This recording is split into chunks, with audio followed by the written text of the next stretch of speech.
Bonjour mesdames et messieurs. Info aujourd'hui le vrai algérien quotidien 7 jours sur 7 jours, 24 heures sur 24 heures. Voir les titres. Merci.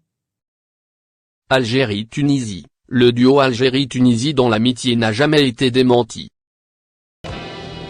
Les uns comme les autres, nous sommes tous blessés. Et il n'y a pas l'un d'entre nous. Nul besoin d'un dessin pour comprendre les visées d'un lobby tapis dans l'ombre.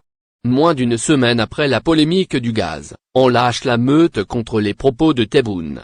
D'un côté une puissance militaire régionale et un potentiel énergétique convoité, de l'autre un voisin auréolé d'un modernisme social envié, mais embourbé dans une grave incertitude économique. Le duo Algérie-Tunisie dont l'amitié n'a jamais été démentie, fait jaser. Le couple dérange au point de s'attirer les foudres de lobby tapis dans l'ombre. Il a fallu que le président Abdelmadjid Tebboune prononce quelques mots de sympathie à l'endroit d'un pays voisin et frère pour que l'artillerie de la propagande entre en action. On crie au dérapage et à l'ingérence dans les affaires internes de la Tunisie. D'autres ont même trouvé que les propos de Tebboune annoncent de profonds changements en Tunisie. Mais qu'a dit exactement Abdelmadjid Tebboune?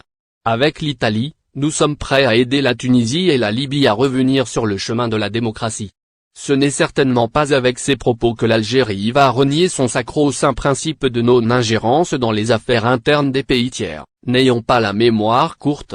Rien que pour ce principe, qu'elle considère immuable et non négociable, l'Algérie a croisé le fer avec les puissances de l'OTAN, notamment dans la crise libyenne et syrienne. Ce n'est donc pas aujourd'hui qu'elle va se renier. Le président Tebboune aurait pu se contenter de citer dans sa déclaration le Sahel et la Libye. Or, il parlait à l'allié italien d'un pays voisin qu'est la Tunisie.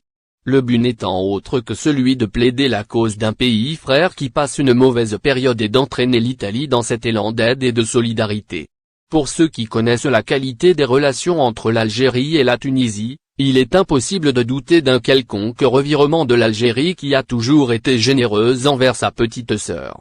Au pire moment de la pandémie de la Covid-19, l'Algérie a fait don d'oxygène et de vaccins même au point de s'attirer des animosités internes.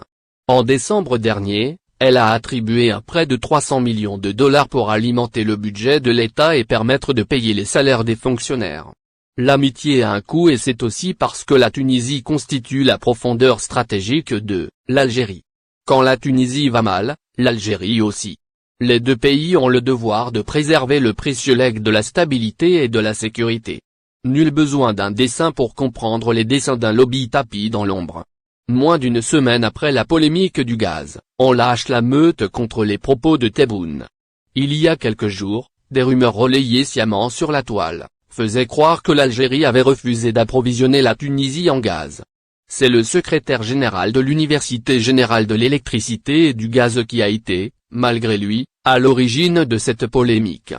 S'exprimant à la radio Chem FM, il a indiqué que la Sonatrach n'est plus en mesure de fournir des quantités supplémentaires de gaz dont a besoin son pays. Une situation qui, selon ses dires, impactera la production d'électricité pendant l'été.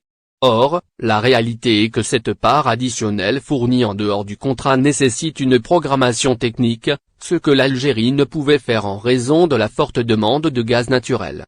L'opportunité était idéale aux partis hostiles à cette relation pour décocher leurs flèches. Il a fallu l'intervention de la ministre tunisienne de l'Énergie et de l'Industrie, Néhan Ouira, pour calmer les ardeurs. Elle a catégoriquement démenti toute intention de l'Algérie de couper l'approvisionnement en gaz de la Tunisie, expliquant que ce qui se passe sur ce dossier n'est que rumeur. Les professionnels de la propagande se calmeront-ils pour autant? Leur torrent de haine tarit